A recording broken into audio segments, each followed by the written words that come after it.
presenting by Deep Music.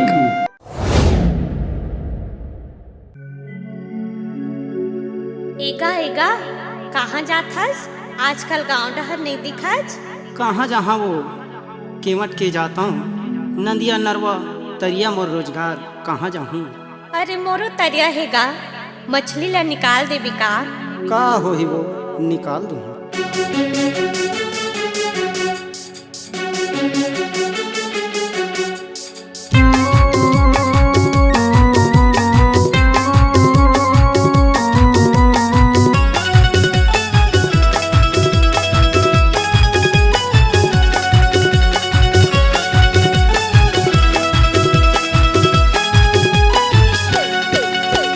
डार देहूँ जाली ला मोर, निकाल देहूँ मछली ला तो।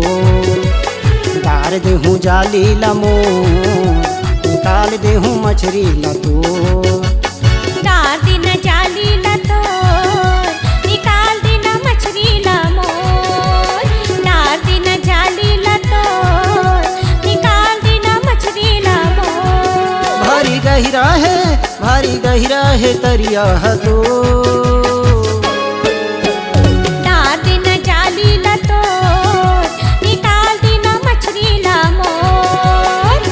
देहूँ जाली ला मोर, निकाल देहूँ मछली ला तो।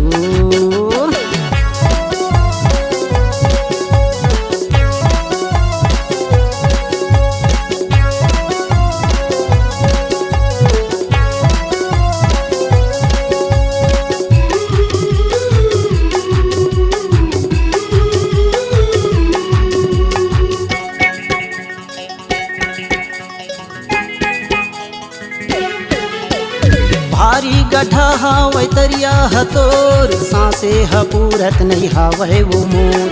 सांसे ह पूरत नहीं हावै वो मोर।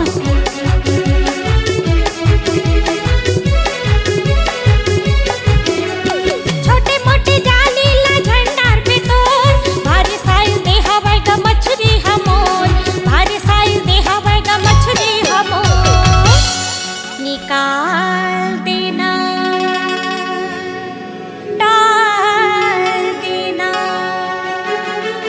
डार देहूँ जाली ला मोर, निकाल देहूँ मछली ला तो। डार दिन जाली ला तो, निकाल देना मछली ला मोर।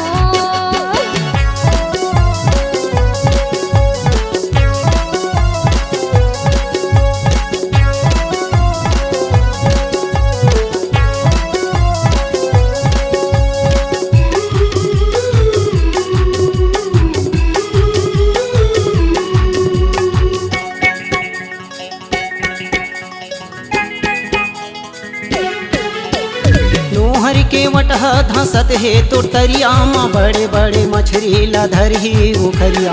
बड़े बड़े मछली ला धरही उखरिया में।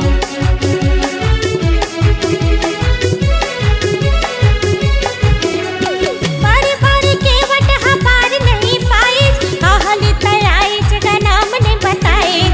कहली तयाइज का नाम नहीं बताइज। निकाल देना, मार देना। डार देहूँ जाली ला मोर, निकाल देहूँ मछली ला तो। डार दिन जाली ला तो, निकाल देना मछली ला मोर। भारी गहिरा है तरिया है तो।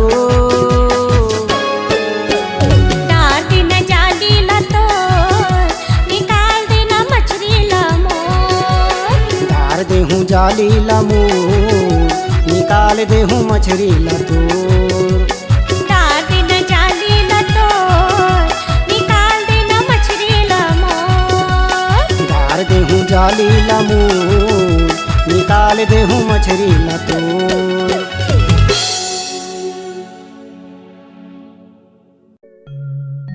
नमस्कार दोस्तों, नए नए छत्तीसगढ़ी गाने सुनने और देखने के लिए हमारे दीप म्यूजिक चैनल को अभी सब्सक्राइब करें और बेल आइकॉन के बटन को क्लिक करें।